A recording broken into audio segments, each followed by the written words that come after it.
Hello everyone, we hope you're well.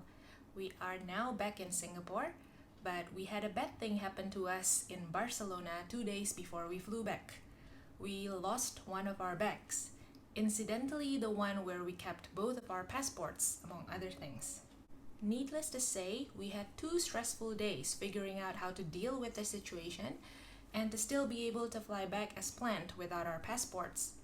In this video, we'll share what happened, how it happened, what we did, and the lessons we learned from the experience, so that hopefully it doesn't ever happen to you, or in the off chance it does, you'll be more prepared to handle it than we were.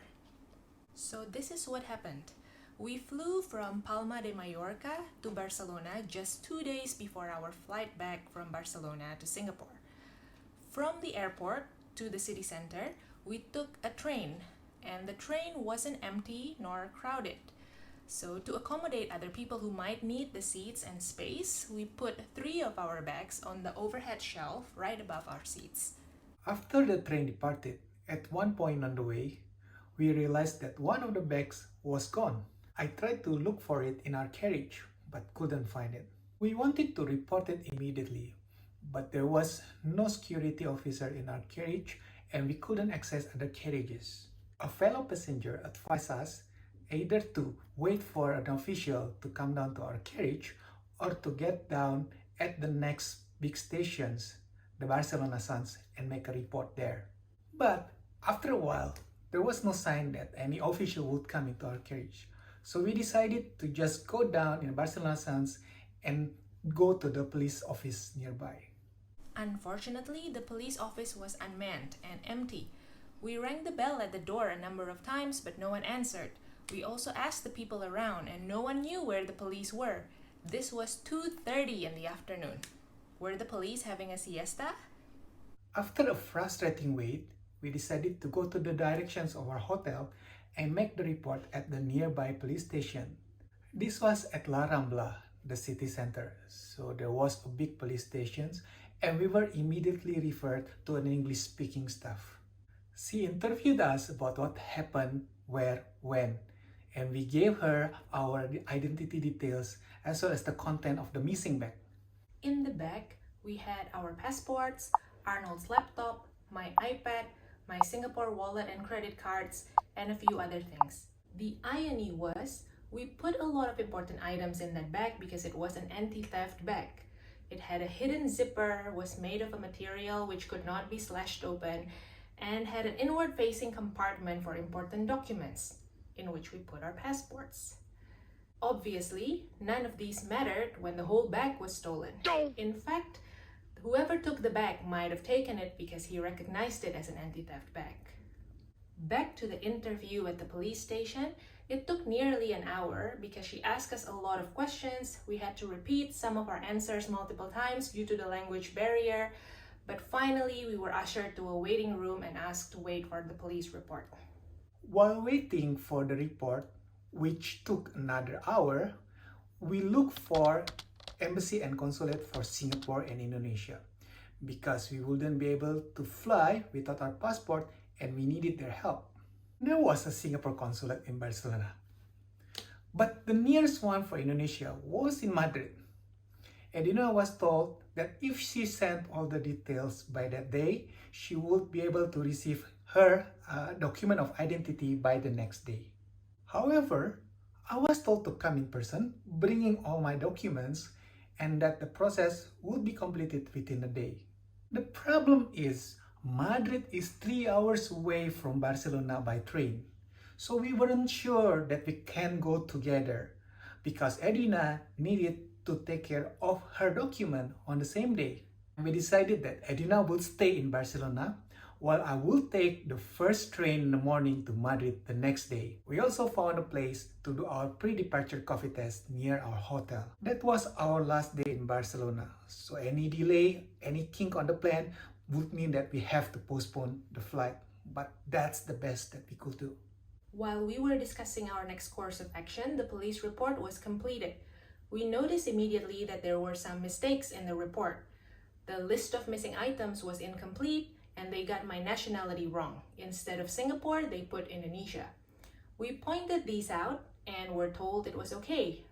They only needed to list the high value items, and my place of birth was Indonesia anyway.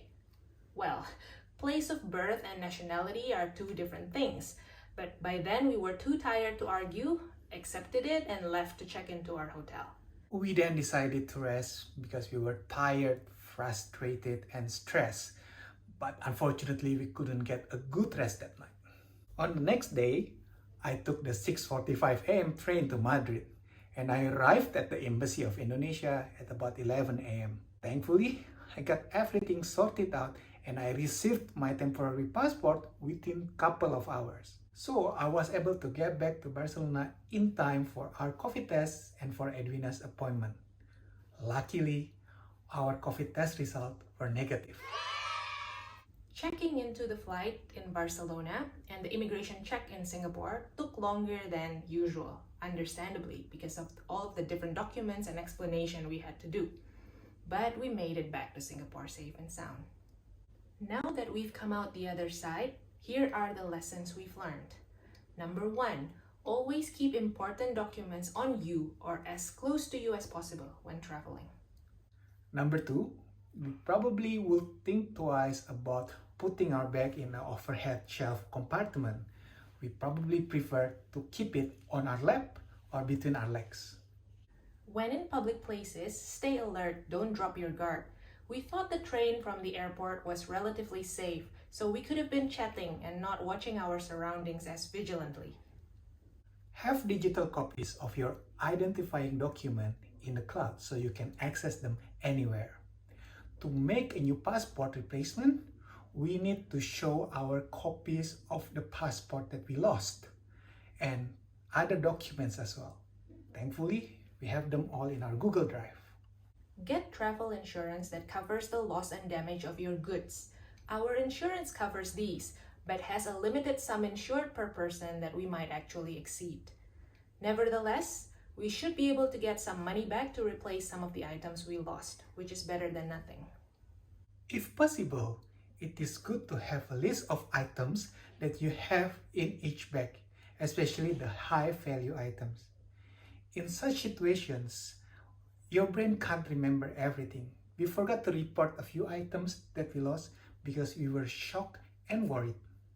Before the trip, it's good to know the location of your nearest embassy or consulate, so when something like this happens, knocks on wood, you're more prepared and know where to get help. Take steps to secure your money and data. If your credit cards get stolen, you should contact your bank to report the loss and cancel them immediately.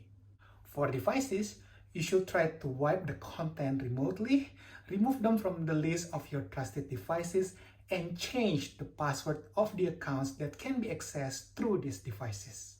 Last but not least, we think it's important to have the right mindset, although we admit it took us some time after the fact to arrive here.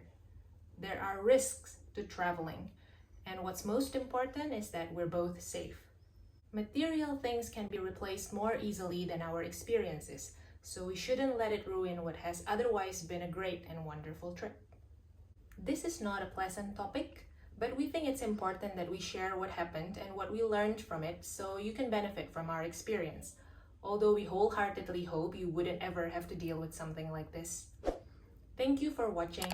Stay well and safe, everyone. Bye for now.